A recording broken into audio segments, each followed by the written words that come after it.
Hello everyone, welcome back. Thank you so much for watching. So I wanted to take a break for just a second to cover some different type of content here. Now, ordinarily I like to post arena content and I will continue to do so. However, I would like to expand a little bit and cover some of the topics that are also contributing to the culture right now. So there's a lot of controversy around some of the decisions that Wizards, which I'll refer to as WOTC sometimes as well, uh, and Hasbro are making concerning the brand. And you see a lot of fluff from a lot of streamers and social media people that are supposedly involved with the game. And a lot of it's just to get some extra views and things like that. So I wanted to go through some of the most common topics using an article here from MTG Rocks. I did not write this article. This was written by Riley Hicks right here.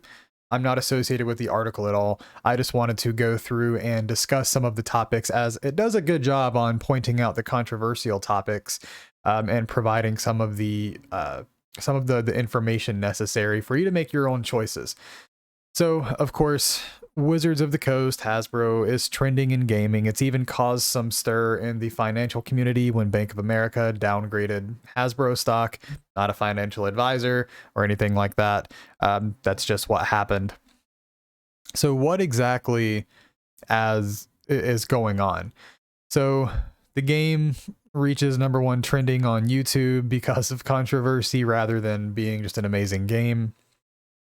And then here we have the penultimate controversy from probably at any point in Magic's history, the 30th anniversary edition. So, admittedly, I'm not a big fan of the product. I think in a lot of ways, clearly from the backlash, it has been a bit of a PR disaster, but let's not fool ourselves here into thinking that this is something that's going to end Wizards of the Coast or Hasbro.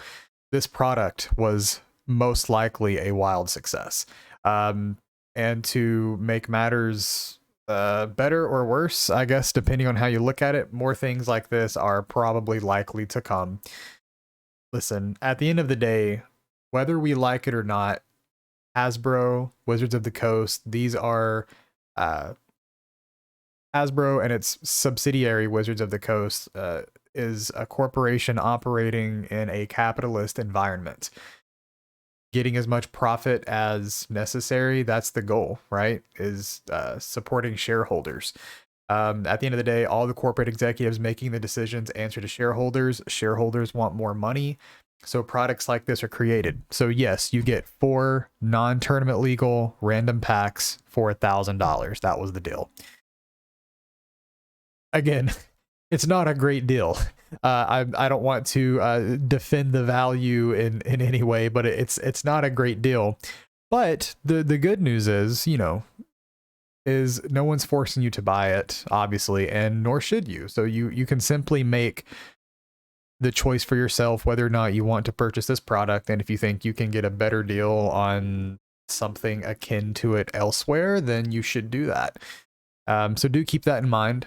And there were other mentions of having competitive products. So, for example, you had some type of reprinted Black Lotus that wasn't tournament legal, and you could buy a copy of it. I think it was some Japanese edition or something, if I'm not mistaken. You could buy a copy of that for like $30 or $40. Again, it was a non-tournament legal edition of Black Lotus. So if that's what you're trying to get out of the box, you could have just bought one for much cheaper and had the guaranteed thing rather than having the opportunity to pull one. So I think this could have been done differently. Obviously, you can go watch a billion other YouTubers that will tell you all the fancy ideas as to how, this could have been approved or sold at a lower price. But listen, they've been pushing these secret layers and direct consumer products, and they've been working, whether or not people like them. The reality of it is people do like them. They wouldn't continue to make these if they weren't profitable, if their analysts weren't sure that they would turn a sizable profit. And I'm sure they have time and time again. That's why they continue doing it. Hence, that's why they're being called here a delusional company, right? Or the most delusional company ever by this individual here. in the article Moist Critical. I don't know who Moist Critical is. They're supposed to be prominent on social media or something to that extent. So yeah, there's been some backlash. I'm not going to comment on the Dungeons and Dragons stuff. I don't know anything about what's going on there. So I'll just stick to strictly Magic the Gathering. But Universes Beyond, Magic 30, just overall power creep in the sets, tons of standard bans. Listen, there's a lot of things, a lot of mistakes that are happening over time. A lot of people think it's a mistake to shift the player base towards casual play, but listening to a podcast the other day, Mark Rosewater's Drive to Work podcast, they mentioned that by far and large, your average player is a person who simply plays with the cards they own at the kitchen table. But then they push products like this. And so it really makes you think, you know, specifically what's going on here. So if they try to cater the game towards formats like Commander and casual play, but then they release these products that die-hard collectors would want, it does send, you know, a bit of a mixed message. But the thing about it is, with these units, they can appeal to the smaller audience of die-hard collectors and players, or the trade-off of charging an exorbitant amount of money for it, I suppose, rather than getting, you know, a little bit of money from selling packs to big retailers like Walmart and Target and stuff like that, which is where Walmart and Target would then make money off the casual player. But with that being said, there are a lot of mistakes. I would like to point out this person here says they don't even play the game, says they got into collecting the cards. And on top of that, they were trying to collect one of those expensive things ever, masterpieces, from Kaladesh, one of the most rare, difficult to get expensive pieces from that set. And that's fine. You can collect however you want to, but if you're going to start talking about how expensive things are, you know, starting off as collecting masterpieces probably isn't a great place to start. Not judging anyone based on how they want to spend their money or collect the game. But I would like to offer that as a bit of criticism in saying that I don't think Wizards is doing as bad of a job as what people say they are. Now, that's not to mean that they haven't made mistakes and that as a consumer, you can't be upset about that. But again, you have your power as a consumer to not spend money if you so choose so. That's one of the beauties of a capitalist system. One of the strengths, I should say. Many faults, but that is one of the strengths at least, is you can choose where to spend your money. So there are other card games, or you can simply just not play Magic the Gathering or not play by their rules necessarily. You know, you can just play with the cards you have and not worry about purchasing their fake products. So where does that leave us exactly? My unpopular opinion is that they're doing better than what people think they are. And to offer a little more perspective on that, I've been playing the game since about 2012 when I got into it. I had just graduated high school. A lot of people got into it as children. I was technically an adult whenever I got into it. It's about a year after I graduated high school. And the game, to me, you're going to have an expectation around the game based on when you learned it, what the game was like at that time. And so for me, I would show up to my Friday Night Magic at a sanctioned premium store. It was a very nice store. I actually had to drive about an hour and a half to get to it through traffic. And so I would go there. I still go there sometimes. There would maybe be 50 people on a Friday night. Very large store, and you would have 5 rounds of standard always, and only standard.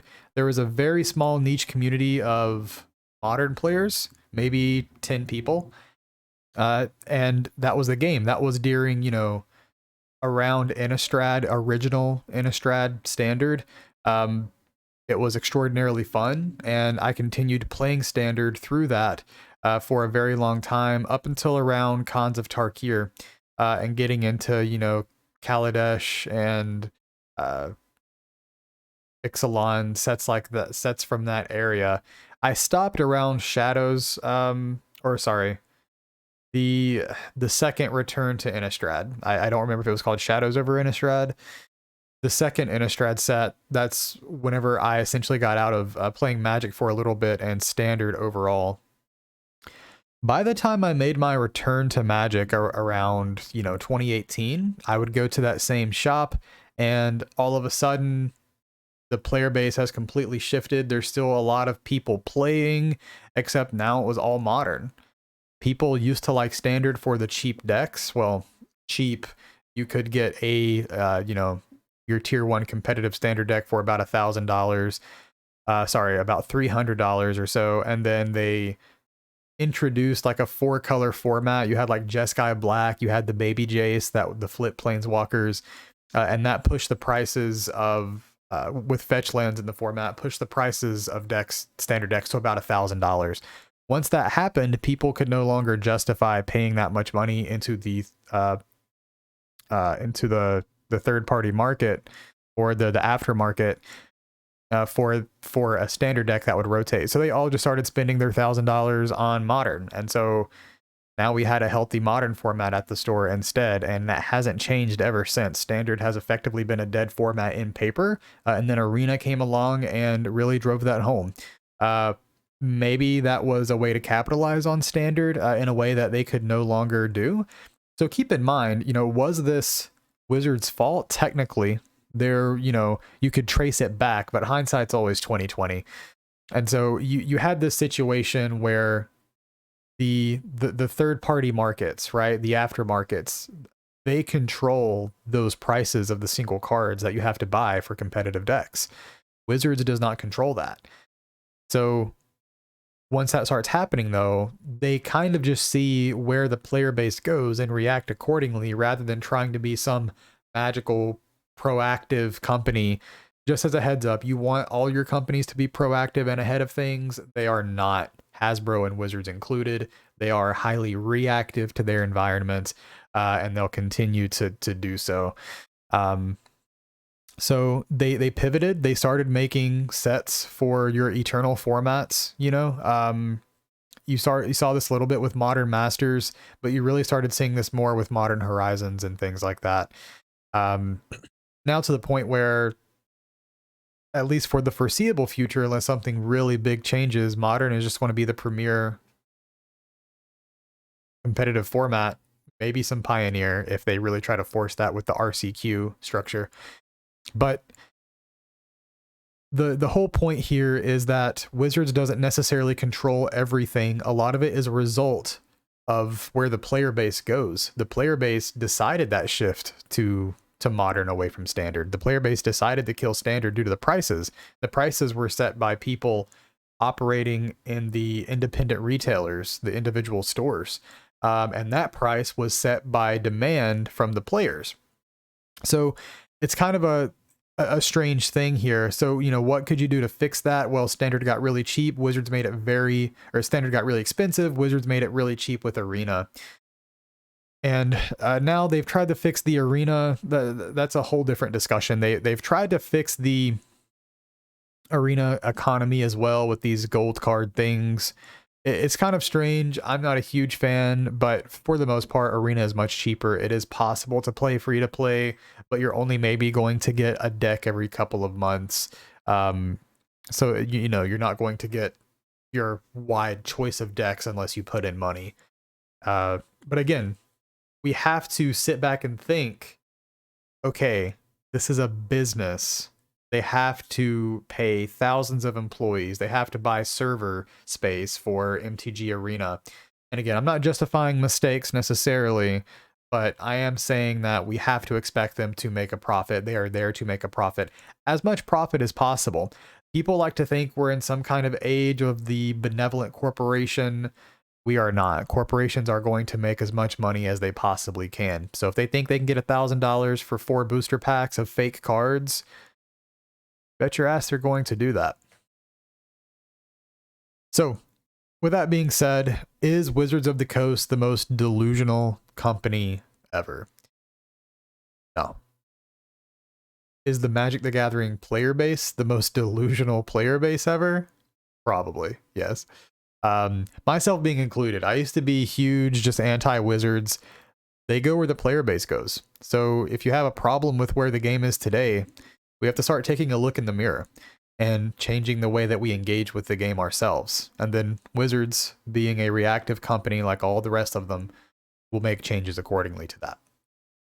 I hope you found this entertaining. I just wanted to, I saw this article and I was like, come on. And it was on top of that, the whole thing was, you know, the supporting argument was from somebody that doesn't even play competitive Magic the Gathering. I wanted to give a perspective from somebody that is a competitive Magic the Gathering player. Seems like all the videos that are done are just by casual Commander players, which is fine. There's nothing wrong with being a casual Commander player. But my perspective may be different than their perspective. And I hope you found it interesting, at least. Even if you don't agree, that's okay. I would love to hear your side of the argument if you think Wizards is doing better or worse. But I think they've made some real improvements in sets since Ikoria came out. I think Ikoria was the, Throne of Eldraine, Ikoria, like that era of Magic was just absurd. It was terrible. Too much power creep. Companions were a massive mistake. And I think in design choices, at least, they've made so much more compelling cards. The sets have felt better. The power level has come down a bit, which I can appreciate. Not to say there isn't really powerful cards, but I think things are a bit more balanced now. Thank you so much for watching. I hope you enjoyed that. I didn't want to make this too long. I will post some more videos like this. However, I'm going to put these into a separate playlist so they do not mingle with my arena videos or my standard videos. Hope you all have a wonderful day. Thank you so much for watching.